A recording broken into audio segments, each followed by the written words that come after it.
Hi, good morning everyone. Thanks for joining me today. My name is Natalie and I'm a speech and language therapist. And today I am here with chimpanzees to talk to you about complex feeding difficulties. So, I'm from the Feeding Trust. We are a not-for-profit community interest company in the Midlands that offer a feeding clinic for children with complex feeding difficulties. We consist of speech and language therapists, OTs, dietitian and psychology.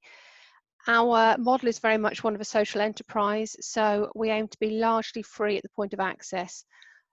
So we have our funding via local clinical commissioning groups, the local authority, charity grants and donations, and we've set our service up to support children and their families who've got the most complex feeding disorders that they're having difficulty with accessing support locally. So feeding difficulties are present in around 25% of typically developing children, rising to about 80% in children with developmental difficulties such as autism, Down syndrome and cerebral palsy. So it's really, really common to have feeding difficulties if you've got a child with a disability. And we know that helping children and young people who find mealtimes a challenge, it can be really, really stressful and hard work for families. It's a 24/7 job and there is no easy way around it. A lot of families feel quite isolated and unsupported, and they find difficult to access the support they need locally. So as a speech and language therapist from our team, when I was training, I was very much taught that children's feeding difficulties were placed into one of three categories. So motor-based feeding difficulties, so these are your physical difficulties arising from muscle problems such as cerebral palsy or Down syndrome. We have sensory-based feeding difficulties where children might have some sort of sensory aversion to the food.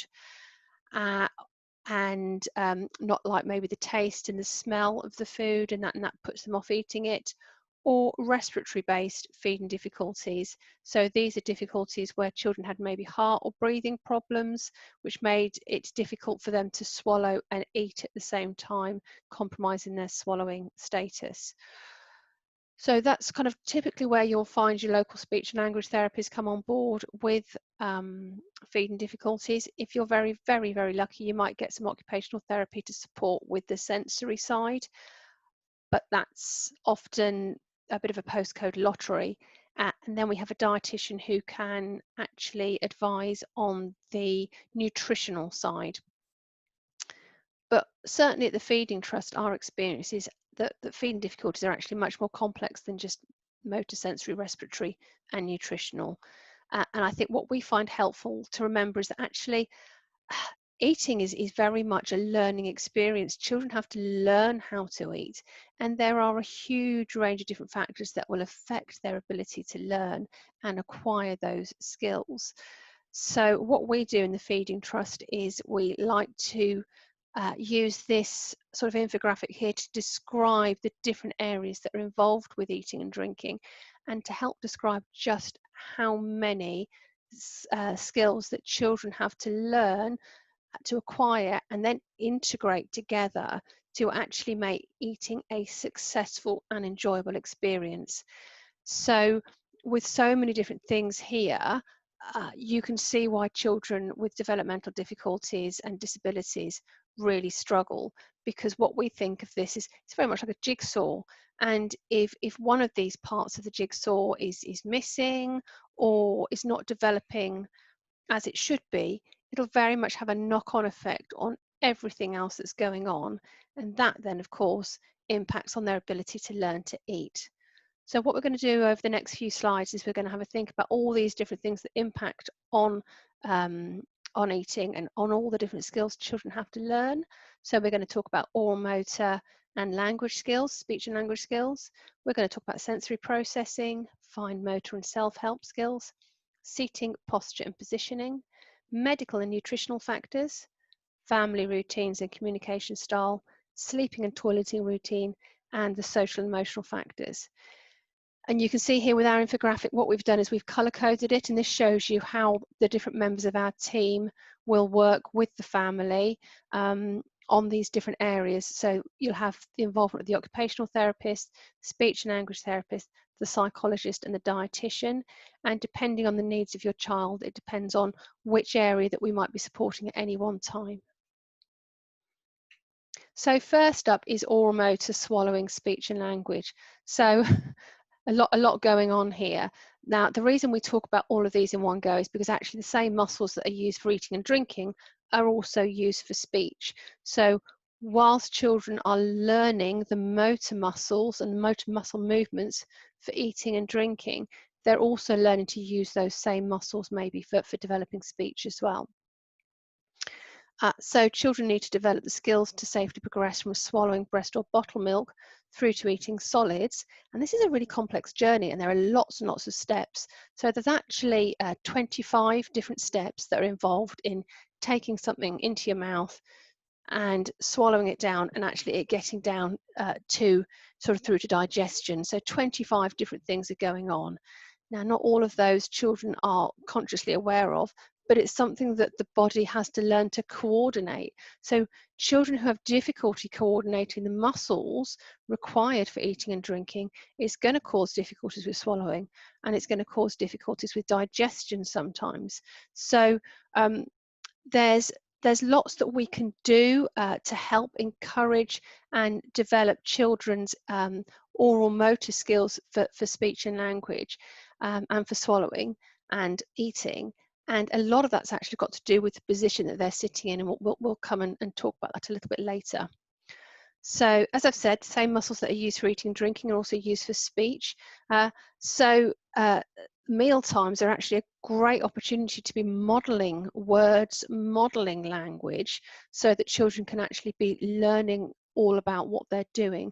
So they can be learning the names of the food, they can be learning some of the actions: eat, drink, taste, smell, touch, all these different actions. And also you know, it's a really lovely opportunity for them to hear this positive language in a really structured way that helps them to understand, helps them to learn. But at the same time, obviously, this is something else that they are having to take on board whilst they're eating at the same time. So for some children, talking and eating at the same time, or talking at meal times, I should say, it can really increase the level of challenge. So they can either do one or the other. So they can either sort of sit down and eat or drink, or they can talk, but they can't manage to have a conversation during a meal time, because that just makes the process too complex. So one of the things you can do maybe is, if your child's struggling with eating and drinking at meal times, sounds a bit strange, but just say a little bit less, and it might feel a bit antisocial, but actually that will give your child the chance to actually concentrate on what they need to be doing, i.e. eating and drinking. The next area that we're going to think about a bit, and this is a huge area in itself, is sensory processing. So sensory processing is talking about the information that children take in from the environment through their senses. So we've all got the 5 senses that we know about. So we've got touch, we've got taste, we've got smell, we've got vision, and we've got hearing. But we've also got 2 other senses that are a sense of proprioception, and that's the sense of that we get through our muscles and our joints. So say, for example, I know, even though I'm not looking at them, that my feet are on the floor, because I can feel that information coming through the base of my feet. So that's my sense of proprioception. And I can sit in this chair quite steady and quite stable without having to hold on to it, because I know where my body is in the chair. My sense of proprioception, the information through my muscles and joints, is telling me where I am in the chair. And the vestibular sense, that's effectively our sense of balance, and it's got a lot to do with sort of coordination with your vision as well.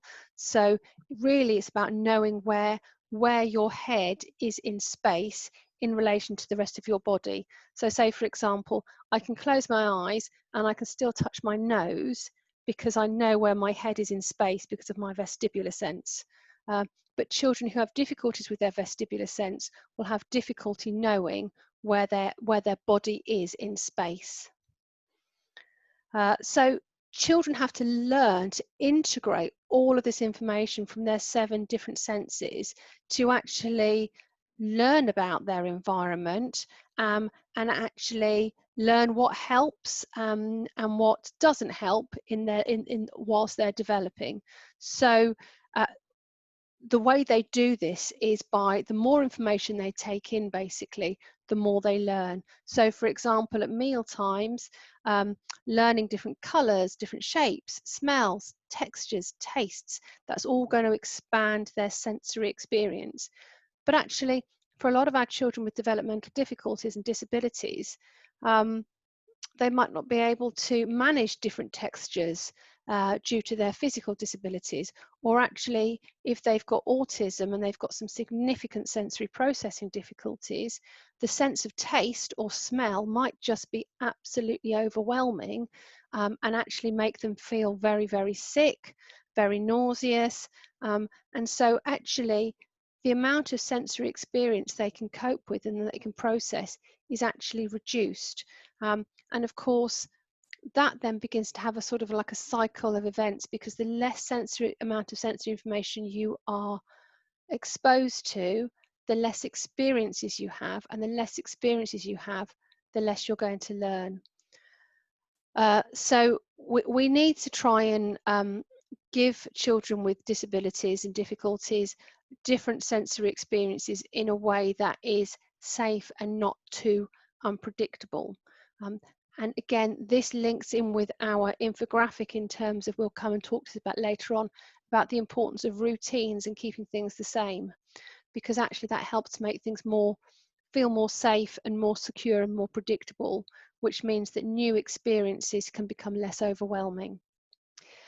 The only other thing that we'll just talk about briefly during this section on sensory processing is actually what we call interoception. So that's the feeling of internal sensory experiences, such as hunger and thirst. And again, just in the same way that children can have sensory processing difficulties, they can be hypersensitive to smell or taste, or they can actually have low processing or slower processing of these things. You can actually have impaired processing, interoception, internal feelings. So for example, their ability to know if you're hungry and thirsty can be impaired, and you don't realize that you're hungry, you don't realize you're thirsty. Or for example, sometimes children will go the opposite way and they think they're always hungry and they're always thirsty. And again, that can be part of sensory processing, and that can be quite difficult to manage. The next area we're going to look at is fine motor and self-help skills. So this is sort of very much a physical skill that children have to learn to do, and they have to learn new ways of using their hands so that they can feed themselves. They've got to develop the hand-eye coordination to sort of grasp different foods, bring them to their mouths, pick up utensils maybe, learn to scoop or stab or cut. So, and they've also got to learn to sort of hold a cup in the middle and bring it up without spilling it.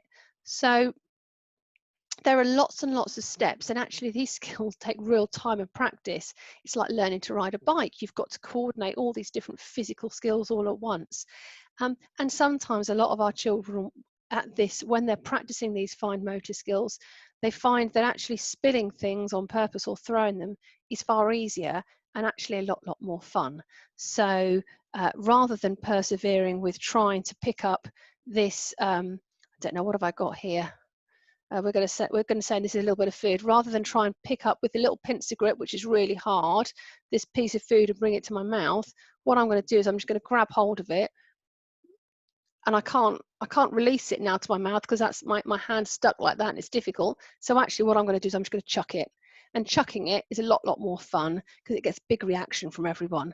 So we have lots of children who throw their food and purposefully spill things as a way of avoiding sort of the actual difficult process of learning to eat it.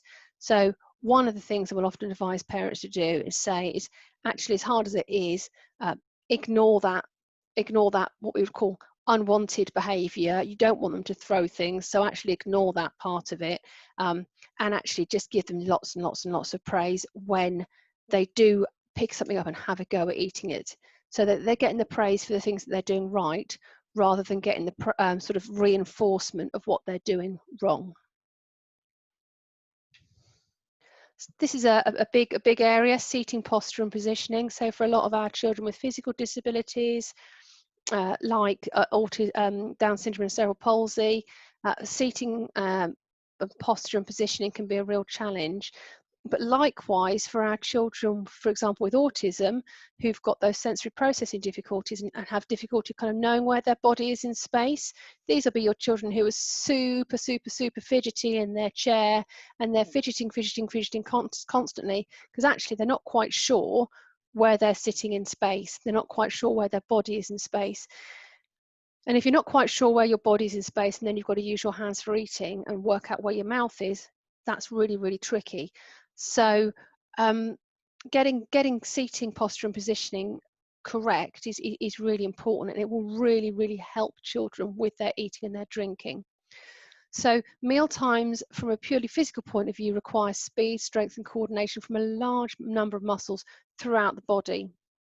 So children have got to have developed a suitable level of motor control and sort of core strength in order to support them with eating and drinking. So they need to feel stable and secure from their head right through to their toes. So if you were to imagine, if you're sitting on a high bar stool and your feet are sort of dangling on the floor like that, and you're a bit slouched back, and then you've got to drink a pint, actually it's really hard work, and your stomach, your core muscles here have to work incredibly hard to support your head so that you can swallow.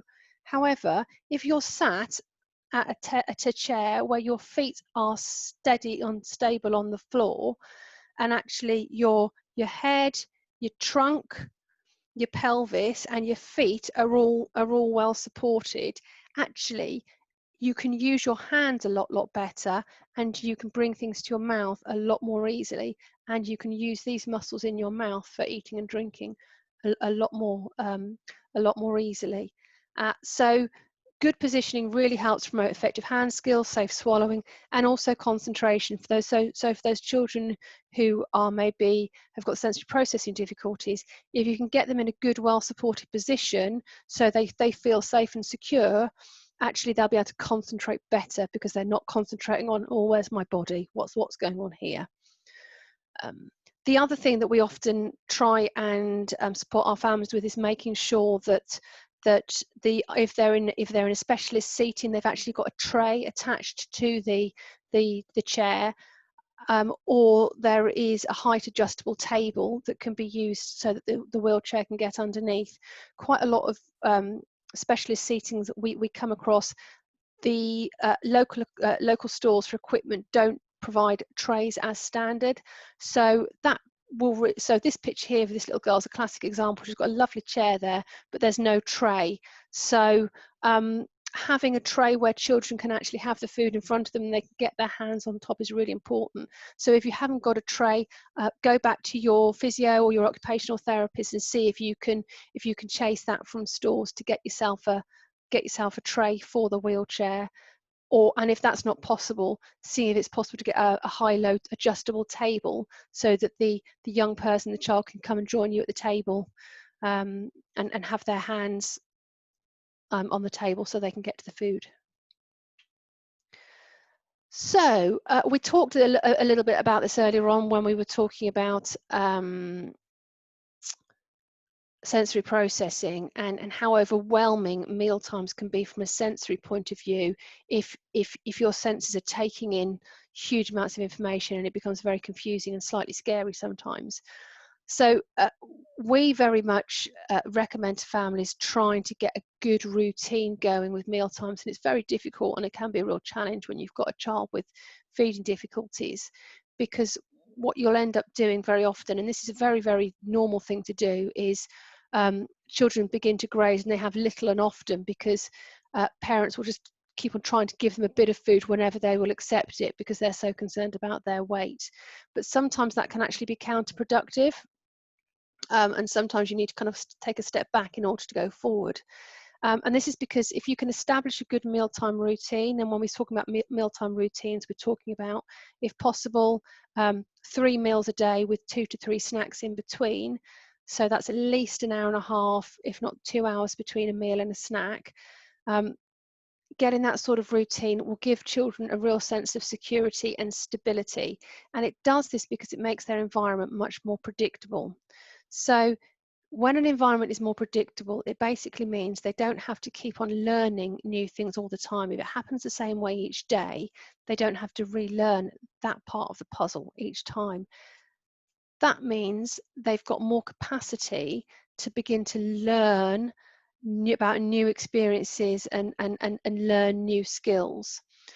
So they're going to be more likely to try new things if they've got the headspace, if you like, because they're not having to concentrate on, oh, hang on a second, what are we doing today? What are we doing today? What are we doing today? Likewise, the lack of routine will also affect hunger cues and appetite, so that the gut has to learn to sort of empty, and the stomach has to learn to empty, so those messages go up to the brain that your stomach is empty and you need to eat some food, therefore you're going to begin to feel hungry. So again, a lot of our children with feeding difficulties, what they'll do is they graze on little bits throughout the day. So what they do is just have a little bit here and a little bit there, just enough to take the edge off their hunger. But then what's not happening is that they're not ever eating enough to get that their stomach feels full and then it feels empty. So there's no contrast between feeling full or feeling empty and hungry on the other hand. And if you can get into a good mealtime routine, you'll begin to develop more a better system of hunger cues and appetite. And you might be wondering why have we got communication style down in here with family routines, but actually the way we communicate about food and mealtimes has a huge impact on children's willingness to eat. So again, we talked about these children who've maybe got these sensory difficulties and they've got a real concern about food because it's overwhelming.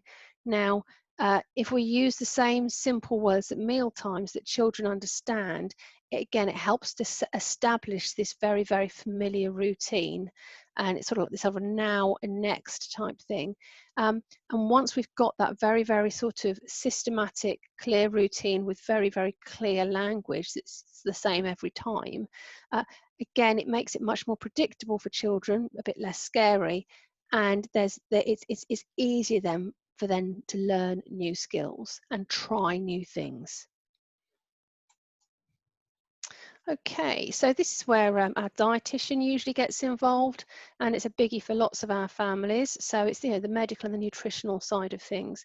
So stating the obvious, children need to have enough energy and be alert and engaged with their eating in order to continue to grow and thrive. So ensuring that they've got foods that offer key nutrients such as iron is really important. A lot of the children that come to see us at Feeding Clinic are often iron deficient, and one of the key side effects of being iron deficient is actually reduced appetite. So again, you get this vicious cycle of children don't want to eat because they're not hungry, but actually it's because they're iron deficient, and so that they lose more and more weight because of the iron deficiency and them not wanting to eat. So seeing a dietitian and getting blood tests is really important, but also speaking to a dietitian about multivitamins and supports to ensure that the key nutrients are as part of your child's diet. And there's different sorts of ways of offering those key vitamins and minerals. Again, if you've got a child with a disability who's not going to be able to chew on like a chewy tablet or something, so we can get drops and other bits and pieces that can be supported for that nutritional side. But we know that maintaining adequate nutrition for optimal growth can be a real challenge when there are medical factors such as reflux and food allergies. And reflux and food allergies, for example, will really impact on a child's digestion and appetite, and also willingness to eat. So if they've got a history of reflux, for example, they'll have pain associated, sort of acid reflux. They'll have pain associated with eating and drinking. So actually what they learn to do is associate eating and drinking with pain. So therefore eating and drinking is something negative, something I should avoid. Likewise with allergies, if a child have multiple allergies or intolerances, so foods will make their skin flare up and they get really severe eczema, or it makes them feel they have other sort of allergic or intolerant symptoms. Again, they're going to associate those things with when I eat or when I drink, I feel bad, so therefore I'm going to avoid wanting to do it. That takes the support of the whole team really to help children to learn to accept some foods that they are able to tolerate. So we'll have the dietitian on one hand who'll be very systematically helping our team to say, yes, you can try this food, or you can try this food, or you can try this food. And then it takes the rest of the team working together to actually convince that child that, yes, that's okay to eat and it's not going to hurt you. But sometimes it's not possible for a child to manage to eat adequate amounts of food to sustain growth. So a lot of our children are fed via gastrostomies. Sometimes if they're coming with nasogastric tubes, we're trying to wean them off the nasogastric tube, and because that can be quite an aversive experience, having a tube down your nose. Obviously, a lot of children who have nasogastric tubes don't like things on or around their face because they think, oh, it's going to be hurt. It's going to hurt. Having a tube stuck up your nose isn't a very pleasant experience. So they begin to associating eating and drinking with tubes and things as well. So that can put them off. But gastrostomies can be quite helpful sometimes with some of our children, because actually if a child has got a gastrostomy, it allows us to basically top them up with calories, so that they can just concentrate on the nice bits of eating and drinking, if you like, and not have to worry about getting enough food in.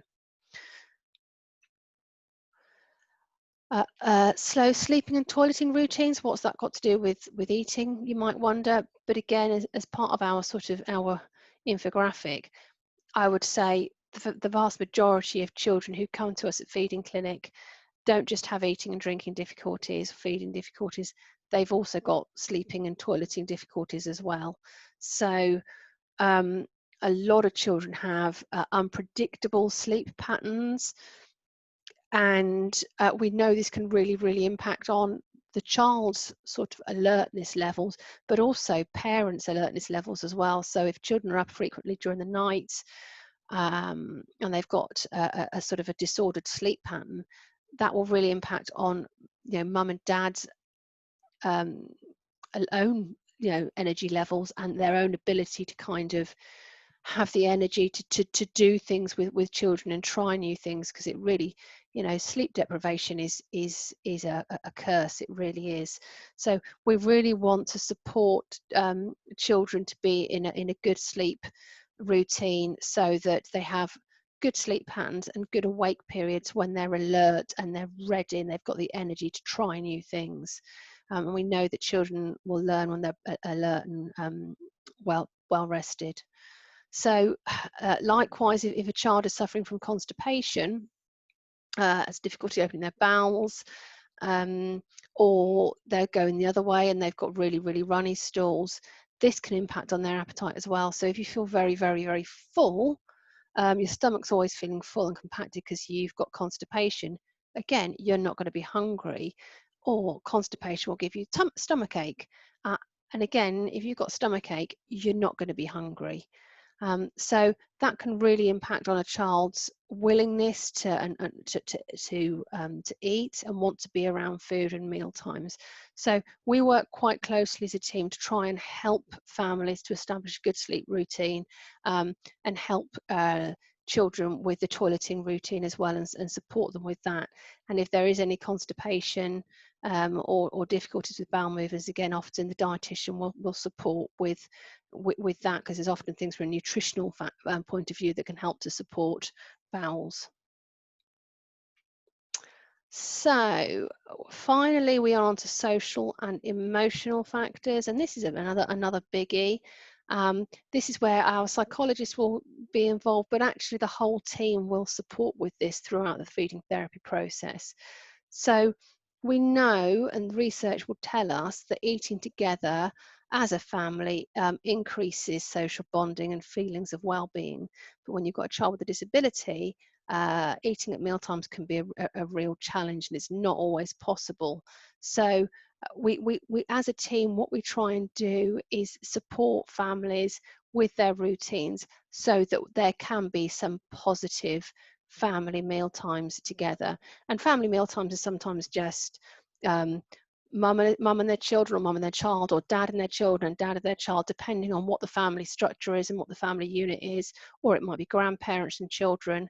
Uh, but we try and introduce some of those shared experiences as much as possible, because shared mealtimes are a great way for children to learn new skills, and they do that because they watch what we're doing. They watch that we as parents become teachers, older siblings become teachers, and we can very, very much show them. So we'll do very, very exaggerated eating, if you like.